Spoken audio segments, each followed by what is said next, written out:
Bonjour les élèves, nous voici encore dans le bloc 1. Nous sommes rendus à la capsule 4. Il serait maintenant le temps de commencer une nouvelle analyse historique, donc un tableau d'analyse historique. Mais cette fois-ci, le thème, c'est les contacts entre les Amérindiens et les Européens.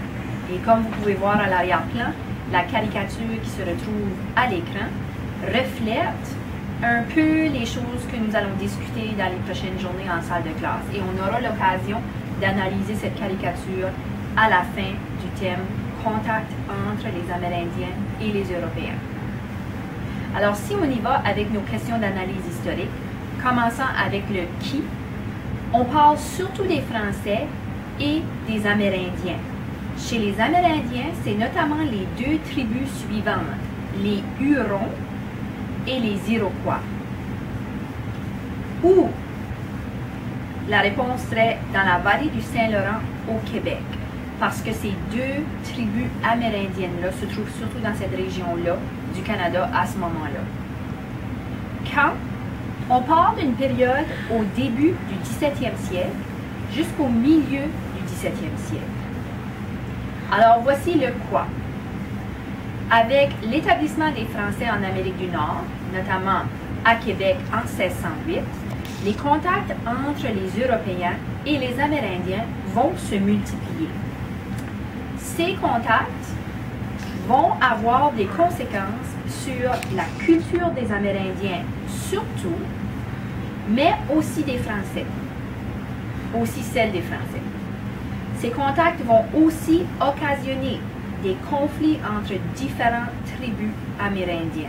Alors ça, c'était votre quoi. Le pourquoi des contacts, bien, il y a plusieurs raisons, entre autres le commerce. Alors nous avons vu le troc en salle de classe et évidemment les Français et les Amérindiens vont pratiquer le troc. Ils vont s'échanger des choses comme vous pouvez voir dans la caricature. Aussi, les Français avaient comme mission d'évangéliser les Amérindiens. Alors ça, je vous avais dit que ça voulait dire évangéliser, ça voulait dire convertir les Amérindiens à la religion catholique au nom du roi de France. Puis, dans la caricature, vous voyez que c'est représenté par la croix qui se retrouve dans le cou de l'Amérindien. Alors ça, c'est vos deux raisons principales du pourquoi que les contacts se multiplient entre les Français et les Amérindiens. Comme conclusion, c'est des choses qu'on va regarder en classe, puis on va aller un petit peu plus loin en classe.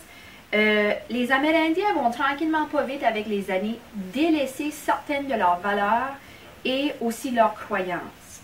Mais encore plus gros et plus loin, puis c'est un événement historique qu'on va regarder ensemble, il va y avoir énormément de maladies qui vont mener à beaucoup de mortalité, beaucoup de conflits entre tribus amérindiennes qui vont aussi mener à plusieurs mortalités chez les Amérindiens. Puis, la conclusion finale pour une tribu en particulier va être la disparition de cette tribu-là. Donc, en salle de classe, on ira voir de quelle tribu on parle lorsqu'on dit qu'il y a disparition d'une tribu amérindienne.